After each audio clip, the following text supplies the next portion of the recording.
Livro Uma Vida com Propósitos, de Rick Warren. Dia 17. Um lugar ao qual pertencer. Agora, vocês são membros da própria família de Deus e cidadãos do país de Deus e pertencem à casa de Deus, como todos os outros cristãos. Efésios 2, versículo 19. A família de Deus é a igreja do Deus vivo, coluna e fundamento da verdade. 1 Timóteo 3, versículo 15. Você é chamado para participar, não somente para crer. Mesmo no mais perfeito e imaculado ambiente do Éden, Deus disse: não é bom que o homem esteja só. Fomos criados para viver em comunidade, moldados para o companheirismo e formados para uma família. E nenhum de nós pode cumprir os propósitos de Deus sozinho e sem ajuda. A Bíblia não apresenta nenhum santo solitário ou eremita espiritual que vivesse isolado dos outros crentes, privado de companhia. A Bíblia diz que fomos ajuntados, reunidos, juntamente edificados, juntamente tornados membros, juntamente feitos herdeiros, combinados, mantidos juntos, e que seremos juntamente arrebatados. Você não está mais por conta própria. Embora seu relacionamento com Cristo seja pessoal, Deus nunca quis que fosse particular. Na família de Deus, você está unido a todos os outros crentes e faremos parte uns dos outros por toda a eternidade. A Bíblia diz: em Cristo, nós, que somos muitos, formamos um corpo e cada membro está ligado a todos os outros. Seguir a Cristo inclui integrar, não apenas acreditar. Somos membros de seu corpo, a igreja. C.S. Lewis observou que a palavra membro é de origem cristã, mas foi esvaziada de seu significado original. Lojas oferecem descontos a membros e os anunciantes usam os nomes desses membros para criar listas de mala direta. Nas igrejas, tornar-se membro significa simplesmente adicionar o seu nome a uma lista, sem nenhum requisito ou expectativa. Para Paulo, ser membro da igreja significa ser um órgão vital de um corpo vivo, parte indispensável e interconectada a todo o corpo de Cristo. Precisamos restabelecer e praticar o significado bíblico dessa palavra. A igreja é um corpo, não um edifício, um organismo, não uma organização. Para que os órgãos de seu corpo cumpram o seu propósito, eles precisam estar conectados ao corpo. O mesmo ocorre com você, como parte do corpo de Cristo. Você foi criado para uma função específica, mas irá perder esse segundo propósito para sua vida se não estiver agregado a uma igreja local. Você descobre o seu papel nesta vida pelo relacionamento com os outros. A Bíblia diz: cada parte tem seu sentido no corpo como um todo, e não o contrário. O corpo de que falamos é o corpo de Cristo, formados pelos escolhidos. Cada um de nós acha o seu significado e função como membro desse corpo. Mas, como um dedo amputado ou um dedão arrancado, não somos grande coisa, não é mesmo? Se um órgão é de alguma forma desligado do corpo, ele murcha e morre.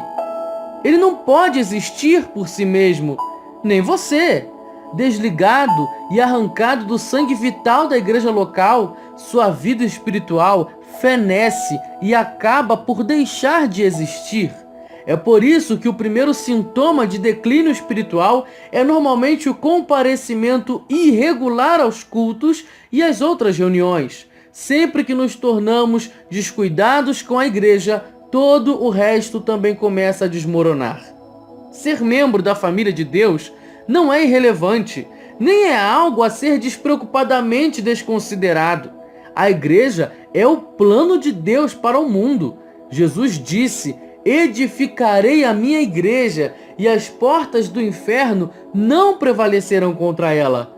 A igreja é indestrutível e existirá eternamente. Ela sobreviverá ao universo, assim como sua função nele.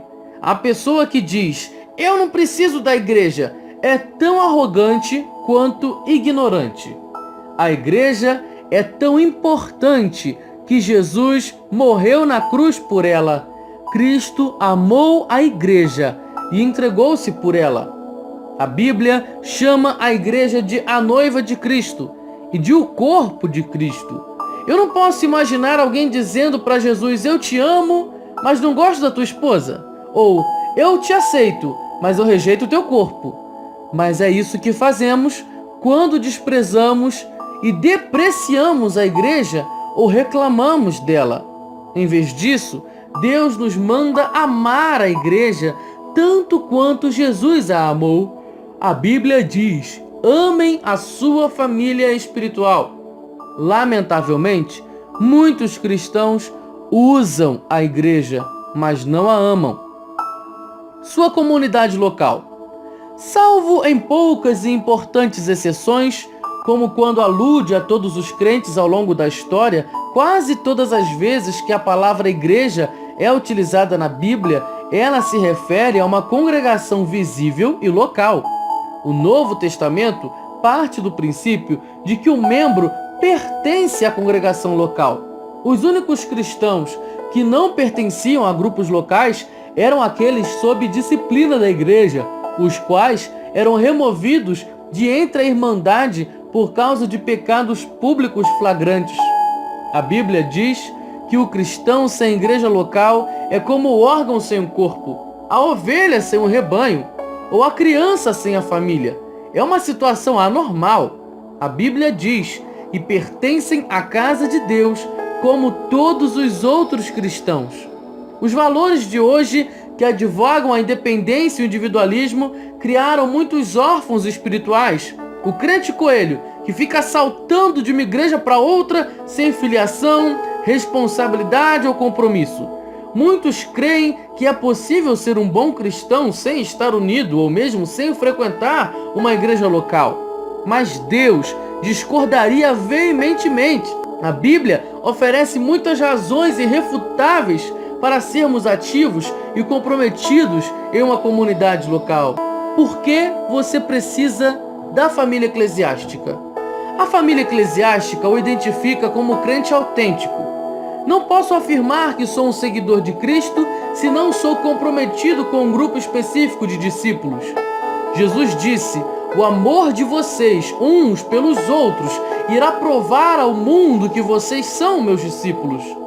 Quando em amor reunimos-nos como uma família na igreja, com diferentes formações, raça, status social, levamos ao mundo um poderoso testemunho. Você não é o corpo de Cristo isoladamente, você precisa de outros para expressar essa condição.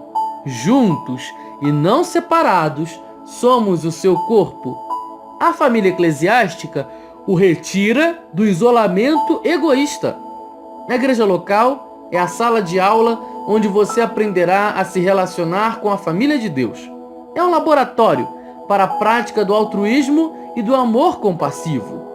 Como membro ativo, você aprende a se interessar pelos outros e a partilhar suas experiências. Se uma parte do corpo sofre, as demais partes sofrem com ela. Ou se uma parte é honrada, as demais compartilham de sua honra. Somente pelo contato regular com crentes comuns e imperfeitos podemos aprender o verdadeiro companheirismo e experimentar a verdade do Novo Testamento, ser unidos e dependentes uns dos outros.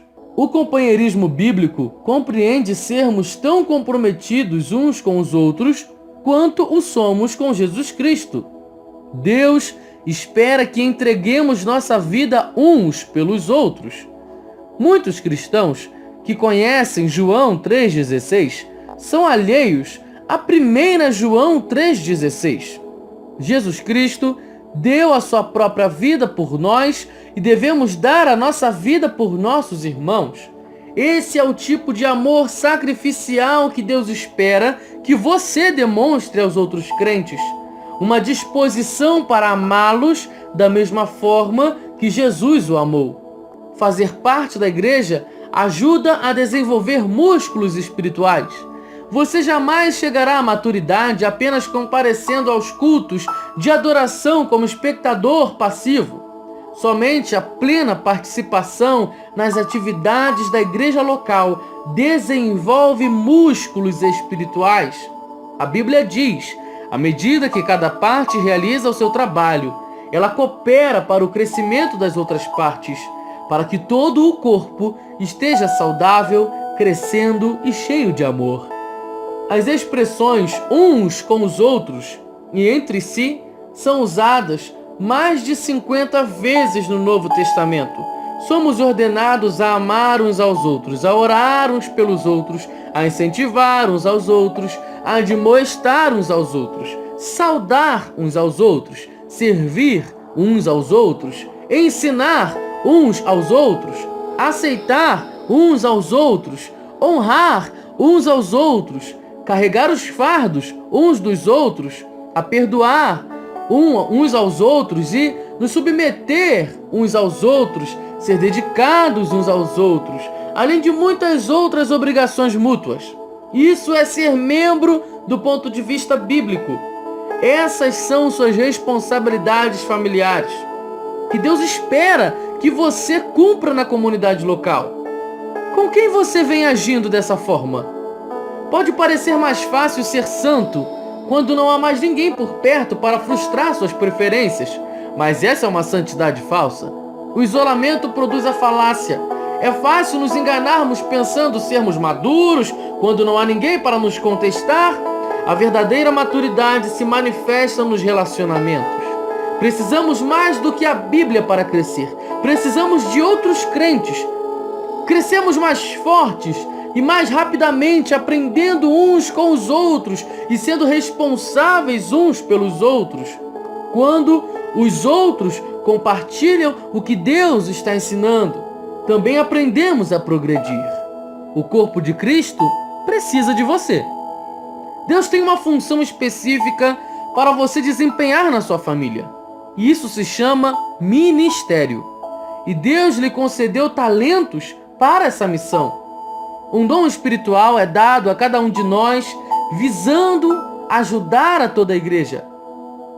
A comunidade local é o lugar que Deus planejou para que você descobrisse, desenvolvesse e utilizasse seus talentos.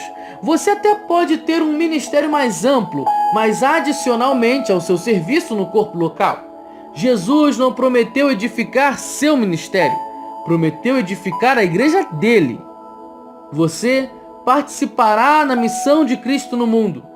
Enquanto Jesus andou sobre a terra, Deus trabalhou por meio do corpo físico de Jesus. Nos dias de hoje, Ele usa seu corpo espiritual. A igreja é um instrumento de Deus na terra. Não devemos apenas ser exemplo do amor de Deus ao nos amarmos uns aos outros. Devemos transmiti-lo em conjunto para o resto do mundo. Esse é um privilégio incrível que foi concedido a todos nós. Como membros do corpo de Cristo, nós somos suas mãos, seus pés, seus olhos, seu coração. Ele trabalha no mundo por meio de nós e cada um de nós tem uma contribuição a dar. Paulo nos diz: porque somos criação de Deus, realizada em Cristo Jesus, para fazermos boas obras, as quais Deus preparou antes para nós as praticarmos. A família de Deus irá impedi-lo de decair. Nenhum de nós está imune à tentação. Nas circunstâncias apropriadas, você e eu somos capazes de qualquer pecado. Deus sabe disso. Então, nos atribuiu individualmente a responsabilidade de mantermos uns aos outros no caminho certo. A Bíblia diz: encorajem-se uns aos outros todos os dias, de modo que nenhum de vocês seja endurecido pelo engano do pecado. Não é de sua conta, não é uma frase cristã. Somos chamados e ordenados a nos envolver na vida uns dos outros. Se você conhece pessoas que estão vacilando espiritualmente neste exato momento, é sua a responsabilidade de ir atrás delas e trazê-las de volta para a comunhão. Tiago nos diz: se vocês conhecerem pessoas que se desviaram da verdade de Deus, não as desprezem, procurem-nas e tragam-nas de volta. Um benefício correlato da igreja local é que ela também proporciona a proteção espiritual de líderes devotos. Deus dá aos pastores a responsabilidade de guardar, proteger, defender e cuidar do bem-estar espiritual de seus fiéis. Foi-nos dito: a responsabilidade deles é zelar por suas almas, e eles sabem que devem prestar contas disso a Deus. Satanás adora crentes afastados, desligados da vida no corpo, isolados da família de Deus e incompreensíveis para os líderes espirituais, porque ele sabe que eles são indefesos e impotentes contra suas estratégias. Está tudo na igreja. Em meu livro, Uma Igreja com Propósitos, explico como ser parte de uma igreja saudável. É essencial para levar uma vida saudável. Espero que você também leia esse livro, pois ajudará a compreender como Deus planejou sua igreja especificamente para auxiliá-lo a cumprir os 5 propósitos que ele tem para a sua vida. Ele criou a igreja para satisfazer suas 5 necessidades mais cruciais: um propósito para o qual viver, pessoas com quem viver, princípios pelos quais viver, uma profissão para se sustentar e força para seguir vivendo. Não há nenhum outro lugar na Terra em que você possa achar esses 5 benefícios em um só lugar. Os propósitos de Deus para a sua igreja são idênticos aos 5 propósitos que Ele tem para você. A adoração o ajuda a se concentrar em Deus. A comunidade ajuda-o a enfrentar os problemas da vida. O discipulado ajuda a fortificar sua fé. O ministério ajuda a descobrir seus talentos. E o evangelismo ajuda a cumprir sua missão. Nessa terra não há nada como a igreja. Sua escolha. Sempre que uma criança nasce, torna-se automaticamente parte da família universal dos seres humanos. Mas essa criança também se torna membro de uma família específica, onde será nutrida, cuidada e crescerá forte e saudável. O mesmo ocorre do ponto de vista espiritual. Quando você nasce de novo, torna-se automaticamente parte da família universal de Deus, mas também precisa se tornar membro de uma versão local da família de Deus. A diferença entre visitar a igreja e ser membro da igreja está no comprometimento. Visitantes são espectadores que ficam à parte. Membros se envolvem no ministério. Visitantes consomem. Membros contribuem. Visitantes querem os benefícios que a igreja traz, sem participar das responsabilidades. São como casais que querem viver juntos, sem se casar. Por que é importante se juntar a uma igreja local? Porque isso prova que você está de fato comprometido com seus irmãos e irmãs espirituais, não somente de forma teórica. Deus quer que você ame pessoas reais e não pessoas ideais. Você pode passar a vida inteira buscando a igreja perfeita, porém jamais irá encontrá-la. Você foi chamado para amar pecadores imperfeitos, assim como Deus faz. Em Atos dos Apóstolos, os cristãos de Jerusalém eram bem específicos em seus compromissos uns com os outros. Eles eram dedicados à comunidade. A Bíblia diz: eles se dedicavam ao ensino dos apóstolos e à comunhão a partir do pão e as orações. Hoje Deus espera que você se comprometa com as mesmas coisas. A vida cristã é mais do que apenas um compromisso com Cristo. Ela inclui compromisso com os outros cristãos. Os cristãos da Macedônia compreenderam isso. Paulo disse: primeiro, eles deram a si mesmos ao Senhor e depois, pela vontade de Deus, eles se deram a nós também. Tornar-se membro de uma igreja local é o passo que vem naturalmente a seguir. uma vez que você tenha se tornado filho de Deus. Você se torna cristão ao se comprometer com Cristo, mas se torna membro de uma igreja ao se comprometer com um grupo específico de crentes. A primeira decisão traz a salvação, a segunda traz a comunhão. 17º dia, pensando sobre o meu propósito. Um tema para reflexão. Sou chamado para participar, não apenas para crer. Um versículo para memorizar. Assim também, em Cristo, nós que somos muitos, formamos um corpo, e cada membro está ligado a todos os outros. Romanos 12, versículo 5. Uma pergunta para meditar. Meu nível de envolvimento em minha igreja local demonstra que amo e estou comprometido com a família de Deus? Voz, Daniel Moura de Paula.